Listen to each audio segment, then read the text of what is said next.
বিসমিল্লাহির রহমানির রহিম। আলহামদুলিল্লাহি রাব্বিল আলামিন ওয়াসসালাতু ওয়াসসালামু আলা নাবিয়িনা মুহাম্মদ ওয়া আলা আলিহি ওয়া সাহবিহি আজমাইন।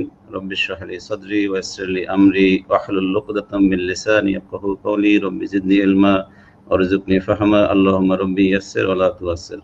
আম্মা বাদ। এটি কর্তৃক আয়োজিত আজকের এই সুন্দর সন্ধ্যা এবং এরকম স্কলারসদের অডিয়েন্সে আমি সত্যি কৃতজ্ঞ অর্গানাইজারদের প্রতি, এবং বিশেষ করে আমি দেখতে পাচ্ছি এখানে বাংলাদেশের স্বনামধন্য বেশ এবং বিভিন্ন দেশে অবস্থানরত জ্ঞানী গুণীজন আছেন। বিশেষ করে আমার এখানে তো আমি দেখতে পাচ্ছি আমার সরাসরি ওস্তাদ মিল্লাতের প্রিন্সিপাল ডক্টর মৌলানা আবু ইউসুফ সাহেব, উনি আমার সরাসরি ওস্তাদ, কিতাবুল হেদায়া পড়েছি ওনার কাছে আমি ফাজেলে। তারপরে শফিউদ্দিন মাদানী প্রফেসর ডক্টর, উনি আমার ওস্তাদ কিছুদিনের জন্য ফাজেলে কয়েকটা ক্লাস পেয়েছিলাম, উনি তাফসিরে জালালাইন পড়াইছিলেন। এর মধ্যে আমাদের ইউকে থেকে জিয়াউল হক ভাই, আলহামদুলিল্লাহ উনি তো অনেক আব্দুল সালাম তার গুণগান গায়, সুতরাং বুঝতেই পারছেন তিনি কত জ্ঞানী মানুষ। আর আমাদের সকলের ওস্তাদের ওস্তাদ কবি মোশাররফের সামনে দেখে আমি খুবই পুলকিত, আনন্দিত। তার কথা, তার কবিতা সবসময় লেখা পড়ি, কিন্তু কোনোদিন সাক্ষাৎ হয়নি। এবং সাথে আছেন আমাদের ডক্টর শহীদ ভাই থেকে শুরু করে আমার প্রিয় বন্ধু ডক্টর আমিনুল হক এবং ডক্টর ইব্রাহিম খলিল ভাই। আমার যেহেতু সময় একেবারেই কম, এবং এজন্য আমি যে বিষয়টা ফোকাস করব, আসলে আমরা দুজন বিজ্ঞ আলোচকের কাছ থেকে একটা ধারণা পেয়েছি আজকের আমাদের প্রোগ্রাম যে আয়োজন, যে পারিবারিক সহিংসতা বিপর্যয় রোধে করণীয়। যদি আমরা ইংলিশে এটাকে ট্রান্সলেট করি তাহলে বলতে পারি যে this domestic violence and the corruption, the root causes and the solution. মানে এই ব্যাপারে যদি আমরা কথা বলি তাহলে আসলে মানে বিষয়টা আরো সুন্দর হবে বলে আমার ব্যক্তিগত ধারণা আর কি। তো আসলে পরিবার এবং পারিবারিক জীবন, এটা হচ্ছে মানুষের জীবনের সবচেয়ে the source of joy, happiness and tranquility. Allah সুবহানাহু ওয়া তাআলা এই বিষয়গুলো সার্টিফাই কোরআনে করেছেন এবং আমাদেরকে বলেছেন। কারণ এক কোরআন শরীফের সূরা রুমের একটা আয়াত আছে, আল্লাহ তাআলা বলেছেন যে তোমাদের পক্ষ থেকে তোমাদের স্ত্রীদের স্পাউসদেরকে সৃষ্টি করেছেন লিতাসকুনু ইলাইহা। এই যে সাকিনা যেটাকে বলা হয় ট্র্যাঙ্কুইলিটি বা কমফোর্ট এবং রিল্যাক্স এবং প্রশান্তি, it is only the source is the wife. Again Allah সূরা আল ফুরকানে বলছেন যে আল্লাহ তাআলা আমাদের শিক্ষা দিয়েছেন যে রব্বানা হাবলানা মিন আজওয়াজিনা ওয়া যুররিয়াতিনা কুররাতা আয়ুন ওয়াজআলনা লিল মুত্তাকিনা ইমামা। এই যে কুররাতা আয়ুন আল্লাহ তাআলা আমাদেরকে চাইতে বলেছেন যেন আমাদের চিলড্রেন এবং স্পাউসরা যেন আমাদের source of real joy and happiness হয়, মানে কুলনেস অফ আই হয়। তাহলে আমরা যদি এই দুটো আয়াতের সামনে রেখে কথা বলি তাহলে বোঝা গেল আসলে in human history and civilization only the source of happiness and peace and coolness is the family and family life, either husband or wife and children, no doubt about it, Allah says in the Quran. তো এখন যেই জায়গাটা সবচেয়ে মানব জাতির ইতিহাসের মানে কেন্দ্রবিন্দু সুখের এবং শান্তির প্রশান্তির, সেই জায়গাতে আমরা দেখতে পাচ্ছি আজকে আলোচনা করতেছি, সেখান থেকে হলো ভায়োলেন্স এবং করাপশন। How come? মানে এটা তো আসলে খুব একটা অ্যালার্মিং বিষয়, এবং সত্যিকার অর্থে মুসলিম সমাজের জন্য, আমরা যারা ইসলাম প্র্যাকটিস করি, আমরা যারা আল্লাহকে বিশ্বাস করি, রাসূল করিম সাল্লাল্লাহু আলাইহি ওয়াসাল্লামের উম্মত, তো এখন যেটা সমস্যা হয়ে গেছে সেটা আসলে আমি আজকের এই কথাগুলো যারা এখানে আরো জ্ঞানী গুণীজন কথা বলবেন, আমি বলবো যে মুসলিম নন মুসলিম সবার জন্যই সেটা হচ্ছে যে আসলে সুন্দর একটা পরিবার গঠনের জন্য, সুখী সমৃদ্ধ একটা শান্তিময় পরিবার সমাজ গঠনের জন্য ফ্যামিলি হচ্ছে ফান্ডামেন্টাল ইউনিট, কোর ইউনিট বলা হয়।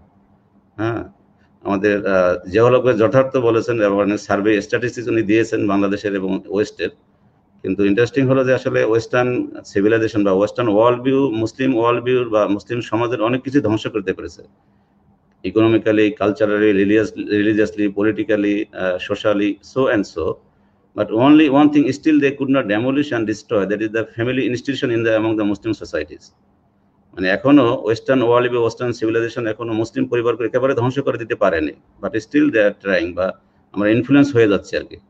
তাহলে এরকম একটা মানব সভ্যতার ফান্ডামেন্টাল কোর যেটা বা ইউনিট, যেটাকে বলা হচ্ছে যে মানব সভ্যতার পিলার, সেই জায়গাতে আসলে তো সুখীর এবং শান্তিরই, কিন্তু সেখানে ভায়োলেন্স কি করে হয় বা হবে। তো আমি যে কথাটা বলি আমার বন্ধুদেরকে, সেটা হচ্ছে আসলে জাহেলি যুগের মানুষরা কিন্তু আল্লাহকে রব বলে, খলেক বলে চেষ্টা করতো, মানে বিশ্বাস করতো। আল্লাহ তাআলা কোরআনে বলছেন এই কথা, ওয়ালা ইন সালতুম মান খালাকাস সামাওয়াতি ওয়াল আরদ লা ইয়াকুলান্না আল্লাহ। যে তাদেরকে জিজ্ঞেস করো কি আসমান জমিন সৃষ্টি করেছে, তারা বলবে যে নিশ্চয়ই আল্লাহ। তার মানে হলো আল্লাহকে তারা, আল্লাহর রুবুবিয়ত তারা মেনে নিয়েছে, কিন্তু আল্লাহর উলুহিয়ত তারা মানেনি। তো আমরা মুসলিম সমাজে যেটা হয়ে গেছে, আল্লাহকে মানছি বা আল্লাহকে ভালোবাসি, রসুলকে ভালোবাসি, it is only the our verbal and words, মানে আমাদের কথা এবং আমাদের মহব্বত দেখায়। কিন্তু in terms of the action বা কাজের ক্ষেত্রে, বাস্তবের ক্ষেত্রে যে রসুল করিম সাল্লাল্লাহু আলাইহি ওয়াসাল্লাম যে আসলে একটা সুন্দর পরিবারের জন্য, একটা শান্তিময় সমাজের জন্য যে রোল মডেল, এবং কোরআন যে আমাদের যা fundamental source, the divine source, এটা আসলে আমরা বেমালুম ভুলে যাচ্ছি। তো এই জন্য আসলে আজকের এই সংক্ষিপ্ত কথা, যেটা আমি এখানে কয়েকটা কথা বলবো, সেটা হচ্ছে যে আসলে আমাদের পরিবারটা, যেহেতু আল্লাহ তাআলা নিজেই বলেছেন যে family life is the beauty of the life, আল মাল ওয়াল বানুনা জিনাতুল হায়াতিদ দুনিয়া, সূরা আল কাহফের আয়াত, যে মানুষের সম্পদ এবং children, the family again it's beauty of the life. এরপরে আল্লাহ তাআলা মানে যেটা বলেছেন যে কোরআন শরীফের আমরা যেটা দেখতে পাচ্ছি যে আসলে ফ্যামিলি লাইফটাকে বলছেন আল্লাহ তাআলা, আবার ফিতনার কথাও বলেছেন, আবার এটা টেস্টের কথা বলেছেন যে ইন্নামা আমওয়ালুকুম ওয়া আওলাদুকুম ফিতনা।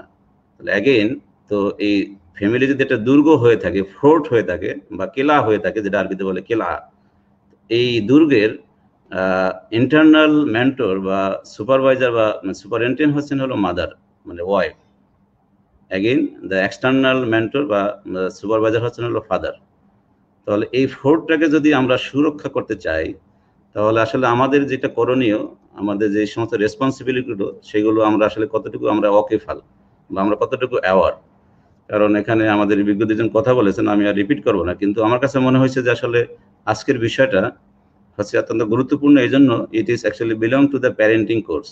মানে যদি আমরা প্যারেন্টিং কোর্সের কথা বলি যে সন্তান লালন পালন, একটা সুন্দর পরিবার কিভাবে গঠন করা যাবে, তার একটা সুন্দর একটা চ্যাপ্টার হতে পারে আজকের এই সুন্দর আলোচনাটা। তো এই জন্য আমরা যদি পরিবারটাকে একটা ফোর্ট ধরি, একটা দুর্গ ধরি, সেই দুর্গটা যদি আমরা সুরক্ষা করতে না পারি, হাজব্যান্ড ওয়াইফ কিংবা সকলেই মিলে, তাহলে আসলে এই যে জিওলগ ভাই যথার্থ বলেছেন যে আসলে বর্তমান সময়ে আমাদের চিলড্রেন যে টেক কেয়ারিং, রিয়ারিং, এই বিষয়টা উপেক্ষিত হচ্ছে। কারণ হাজব্যান্ড ওয়াইফ দুজনেই জব করেন। আমি জবের বিপক্ষে নই, এখানে উইমেন এম্পাওয়ারমেন্টের বিরুদ্ধেও আমি নই, কিন্তু আসলে আল্লাহ সুবহানাহু ওয়া তাআলা যে আমাদেরকে খলিফা হিসেবে সৃষ্টি করেছেন এবং খলিফাতুন ফিল আরদ হিসেবে প্রত্যেকের একটা রেসপন্সিবিলিটি দিয়েছেন। মায়ের জন্য একরকম দায়িত্ব, খেলাফতের দায়িত্ব দিয়েছেন, স্ত্রীর জন্য একরকম দায়িত্ব দিয়েছেন, স্বামীর জন্য একরকম দায়িত্ব দিয়েছেন। কিন্তু এই জাস্টিসের জায়গায় যখন আমরা এগুলো, মানে নেচার অফ গড বা সুন্নাত আল্লাহ বা ফিতরত যেটা আল্লাহ করেছেন, এটা যখন আমরা ভায়োলেট করেছি, তখন ফ্যামিলিতে ভায়োলেন্স হয়েছে। That is our topic today to discuss. যে এই ফ্যামিলি যে আমাদের যে পারিবারিক যে সহিংসতা বা বিপর্যয়, এটা আসলে it is one of the reason in my understanding. Again, যে আমরা যদি রসুল করিম সাল্লাল্লাহু আলাইহি ওয়াসাল্লামের, আমি দুটো হাদিস এখানে উল্লেখ করবো, যে আসলে যে আমাদের মা বাবা বা আমাদের মানে মানে যদি মাদের কথা বলি, নারীদের কথা বলি, as a mother, as a wife, as a sister, তাদের কি আল্লাহ তাআলা সম্মান দিয়েছে সকলেই জানি। কিন্তু দেখুন রসুল করিম একটা হাদিস সুন্দর, যেটা আমরা জানি, এখানে একটা উপলব্ধির বিষয় আছে যে আমাদের, আমরা we can compare to our the societies and our norm. যে রসুল করিম হাদিস, সেটা বুখারী মুসলিমের হাদিস, নিসাউ কুরাইশিন খায়রু নিসাইন, এটা আবু হুরায়রার একটা হাদিস। তিনি বলছেন যে আমি রসুল করিম সাল্লাল্লাহু আলাইহি ওয়াসাল্লাম বলতে শুনেছি, নিসাউ কুরাইশিন খায়রু নিসাইন রাকিবনাল ইবালা আহনাহু আলা তিফলিন ওয়া আরআহু আলা জাওজিন ফি জাতি ইয়াদিহি। এখানে সকলেই স্কলার আছেন, এখানে ব্যাখ্যার দাবি রাখেন। তবে অডিয়েন্সের জন্য আমি যে কথাটা বলবো, সেটা হচ্ছে যে আল্লাহ রসুল সাল্লাল্লাহু আলাইহি ওয়াসাল্লাম মানে কুরাইশদের রমণীদের কথা হচ্ছেন পৃথিবীর শ্রেষ্ঠ রমণী তারা। কারণ হচ্ছে তারা উটে চড়তে পারে এবং তারা আহনাহু আলা তিফলিন, they are too much kind and affectionate towards their children. তাদের সন্তানের প্রতি তারা অত্যন্ত যত্নশীল এবং অত্যন্ত মায়াবী, অত্যন্ত স্নেহপরায়ণ। ওয়ার আহু আলা জাউজিন ফি জাতি ইয়াদিহি, এবং তারা তাদের স্বামী মরে গেলে তাদের রেখে দেওয়া সম্পদের এবং ছেলেমেয়েদের রক্ষাবেক্ষার ব্যাপারে তারা বড় ধরনের রেসপন্সিবল। রুয়াতুন মানে হচ্ছে যে রাইয়াতুর কথা আসলে একটু আগে, যে শেফার্ড যাকে বলা হয়, বা যে যিনি রেসপন্সিবল বা লিডার, এগুলো দেখাশোনার দায়িত্ব যিনি নেন। তাহলে কুরাইশ বংশের নারীদের প্রশংসা রাসূল করিম সাল্লাল্লাহু আলাইহি ওয়াসাল্লাম বললেন। এর মধ্যে আমরা দেখতে পেলাম তিনটা গুণের কথা। একটা মনে যে তারা উটে চড়তে পারতো। বর্তমান কন্টেম্পোরারি সমাজে যদি আমরা চিন্তা করে থাকি, তাহলে দেখবো যে আসলে বর্তমান সমাজে বিমানের পাইলট হওয়া, ট্রেনের ড্রাইভার হওয়া, বা গাড়ি চালানো থেকে শুরু করে everything women can do that, it is also permissible. However, কিন্তু নেক্সট যে দুটো পয়েন্ট, আহনাহু আলা তিফলিন, সন্তানদের ব্যাপারে তারা অত্যন্ত স্নেহপরায়ণ, যত্নশীল এবং টেক কেয়ারিং এবং রিয়ারিং। ওয়ারাহু আলা জাওজিন ফি জাতি ইয়াদিহি, এবং স্বামী মরে গেলে তার সম্পদগুলো রক্ষণাবেক্ষণের ব্যাপারে, তার ছেলেমেয়েদের মানে মানে ভালো দেখার ব্যাপারে, তাদেরকে বড় করার ক্ষেত্রে তারা এ ব্যাপারে একেবারে আনকম্প্রোমাইজড এবং তার দায়িত্ব যথাযথ পালন করেন। এটাই ছিল তাদের গুণ। কিন্তু বর্তমান সময়ে আমরা যেটা হলো, সেটা হচ্ছে যে আসলে ওয়েস্টার্ন ওয়ার্ল্ড ভিউ বা ওয়েস্টার্ন সিভিলাইজেশন থেকে আমরা যেটা ইনফ্লুয়েন্স হয়ে গেল মুসলিম সোসাইটিগুলো, যে সবাইকে জব করতে হবে, চাকরি করতে হবে, শিক্ষিত অবশ্যই তো হতে হবে, কোনো সন্দেহ নেই। এখানে আমরা এই হাদিস এটাও ইঙ্গিত পাই। কিন্তু যেটা করতে দেখা গেলো যে আসলে আমাদের যে সুন্দর যে source of joy and happiness যে ফোর্সটা ছিল, দুর্গটা ছিল, আমরা দুইজনেই কিন্তু ঘর থেকে বের হয়ে গেছি। ইন্টারনাল ফোর্স যিনি ছিলেন, দ্য পাওয়ার, যিনি মেন্টর, মাদার বা ওয়াইফ, তিনিও বের হয়ে গেলেন, হাজবেন্ড তো বের হয়ে গেলেন, তাকে বের হতেই হবে। আলটিমেটলি আমাদের এই দুর্গটা কিন্তু আসলে সহিংসতা এবং করাপশন কিংবা বিপর্যয় দেখা দিল। তো এটা আসলে আমাদের চিন্তার খোরাক, we have to think and rethink again actually to rebuild and reconstruct the Muslim society, a healthy society, sound society, without corruption and the violence. Again আমি আরেকটা হাদিস বলবো, সেটা হচ্ছে যে এই হাদিসটা বিখ্যাত একটা হাদিস, আপনারা সকলেই জানেন। সেটা হচ্ছে খয়রুকুম লিআহলি আনা খয়রুকুম লিআহলি। জি, এক মিনিটের মধ্যে শেষ করবেন না। ওকে, থ্যাংক ইউ সম্মানিত মডারেটর ডক্টর ইব্রাহিম ভাই। এখানে রাসূল আকরাম সাল্লাল্লাহু আলাইহি ওয়াসাল্লাম বলছেন যে তোমাদের মধ্যে সে উত্তম যে তার পরিবারের কাছে উত্তম। হ্যাঁ, তাহলে এখানে যে বিষয়টা হলো যে আসলে যদি স্বামী যদি স্ত্রীর কাছে সার্টিফিকেট পায় যে মানে তার স্ত্রী সবচেয়ে ভালো, এবং যে স্ত্রী যদি স্বামীর কাছ থেকে সার্টিফিকেট তার মানে স্বামী সবচেয়ে ভালো, এই যে পারস্পরিক যে সার্টিফিকেশন বা রিকমেন্ডেশন, এটাই যদি থেকে থাকে তাহলে তো সেখানে তো অবশ্যই জাস্টিস আছে, ইনসাফ আছে, এবং যার যতটুকু রাইটস আছে সেটা তারা মেনটেন করছে বলে সেখানে ভায়োলেন্স নাই, করাপশন নাই। আমি একটু ইঙ্গিত দিব যে আমাদের মুসলিম সমাজে যারা সত্যিকার প্র্যাকটিসিং মুসলিম, বিশেষ করে এখানে যারা আলেম ওলামা আছেন, আমি সার্ভে করে মানে ইন্ডিভিজুয়ালি দেখেছি, কয়েকজনকে চিন্তা করে কম্পারেটিভলি আমার আত্মীয় স্বজনের মধ্যে যারা মোটামুটি ইসলাম প্র্যাকটিস করেন বা তাদের পরিবারগুলো আসলে সত্যিকার অর্থে মানে less violence, less corrupted than other educated family who are not really practicing the Islam and did not follow and মানে concentrate on the tradition of the Prophet sallallahu alaihi wasallam. আমি এই কথা বলে এখানে শেষ করছি। বেশ কিছু কথা ছিল, যদি সুযোগ পাই আবার কন্টিনিউ করব। ধন্যবাদ সম্মানিত মডারেটর এবং ধন্যবাদ সকল সুধী এবং আমার গুণীজন ওস্তাদগণকে। আসসালামু আলাইকুম ওয়া রাহমাতুল্লাহ।